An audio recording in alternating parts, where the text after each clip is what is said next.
তো second time আরেকটা phone নিতে আসলো আমার এক দাদার মতন কাস্টমার, এর আগে নিয়ে গেছিলো, তো স্যাটিসফাইড হয়েছে, তো সেই জন্য আজকে আবার এসছে।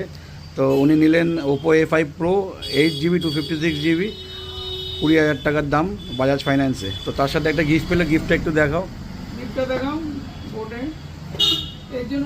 এর জন্য কিছু টাকা দিতে হয়েছে, কারণ আমি যেটা সত্যি সেটাই বলবো, কারণ পুরোটা আমি দিতে পারিনি এটা গিফট হিসেবে, কারণ জানোই এই রেঞ্জে যা প্রফিট থাকে সেই অনুযায়ী আমি তো আর বাড়িয়ে কাস্টমারকে ডিল করি না, তো যেটুকু নেওয়ার সেটুকুই নিই, তো একটু কিছু দিতে হয়েছে। তো যাই হোক, এটা অ্যাজ এ গিফট হিসেবেই দেওয়া হলো। তো কেমন লাগছে তোমার, একটু তোমার এক্সপিরিয়েন্স শেয়ার করো। খুব ভালো। তুমি তো আজকে ফার্স্ট টাইম আসলো, আগের দিন তো দাদা এসেছিলো আর দাদা ওয়াইফ তোমার মা এসেছিলো মনে হয়। তো আজকে তোমার কেমন লাগলো, তোমার রেকমেন্ডেশন থাকবে এই দোকানের প্রতি? হ্যাঁ, তোমার বন্ধু বান্ধব? আগেও হেডফোন নিয়েছি, খুবই ভালো। হ্যাঁ, তো তুমি স্যাটিসফাইড তো পুরো টোটাল ডিলটাতে? ফোনটা ভালো হয়েছে তো? Thank you. নেক্সট টাইম আবার এসো আর রেকমেন্ডেশন দিও।